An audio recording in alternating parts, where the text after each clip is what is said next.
To be honest with you, I've been caught up in a personal project that ended up being just a little bit more mentally exhausting than I thought it was gonna be.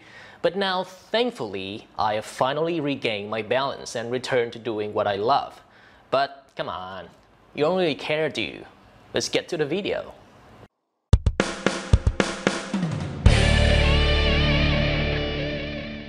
So the year is 2020. Another cultural revolution is taking place. Although this time, it doesn't involve the incarceration of academics or incineration of books.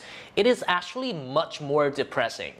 Politeness and decency are now disregarded as fakery. Profanity now represents sincerity. And promiscuity is somehow being praised as being progressive. Yeah, you effing with some wet-ass P-word. Bring a bucket and a mop for this wet-ass P-word. Young people be like, yeah, maybe I could use some life advice, but listening to certified experts or people with actual reasoning, no.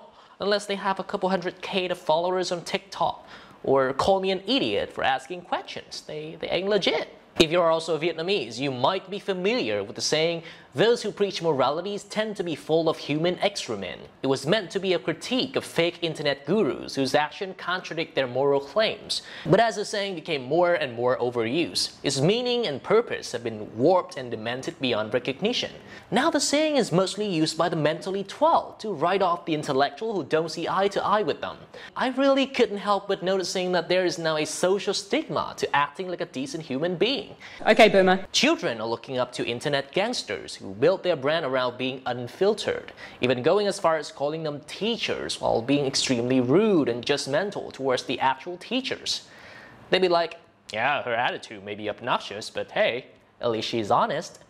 But at the same time, a math professor was discredited for being quote-unquote ungrateful. A former prodigy has been straight up bullied for the last decade simply because the public decided that he looks unlikable. There have been Olympia contestants who were called out for committing the outrageous crime of expressing their emotion. It's abysmal that the public is being a lot less forgiving towards the highly educated group while worshipping online fame and celebrities.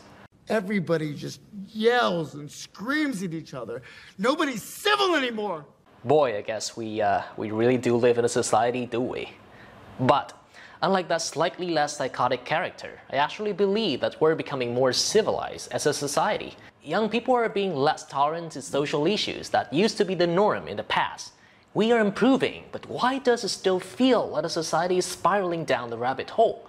Perhaps this is what happens when so many young people want to bite into the unhealthy notion that you don't have to be highly educated to get to the top of the hierarchy. Heck, perhaps this is a conspiracy theory of the government to keep as many people stupid as possible to maintain their power.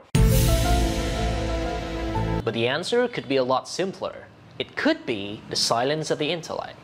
You know, the anti-intellectualism movement is causing a lot of conscientious people to start withdrawing from a social world, feeling dissonant and disconnected with a society that prioritizes fame over knowledge, as well as fearing how loud and aggressive the vocal minority can be. Educated people have become more reluctant to let their worldview be known. And when mentally mature people chose to hunker down like that, of course the other less respectable groups will take over the facade of the society. Now before some of you pull out your pitchfork and call me a boomer, I have to say that anti-intellectualism can be traced back to one of the most basic instincts of human as a social species. And the prejudice against the intellect exists in all societies, not just Vietnam. So you can technically argue that this phenomenon is a small price to pay for social progress. My point, however, is that there's a huge difference between accepting something and celebrating it. You know, there seems to be an almost pride and glorification of being a willfully ignorant anti-intellectual, as if that makes you a rebel. Although you are completely entitled to your opinion, doing so doesn't make you any more progressive or democratic. If anything, you're only supporting tyranny, the tyranny of the masses, as far as I'm concerned. In closing, it's not that we're having more dumb people and fewer smart people, as I believe human society has always been the same since the beginning of time.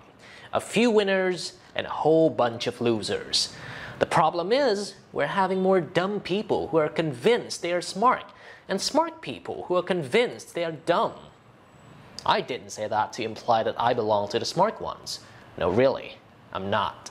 Thanks for watching. If you're one of those who made it to the end, I just want to say that that was impressive. That you, my friends, you are the real heroes. Well, that's it for now. Till next time.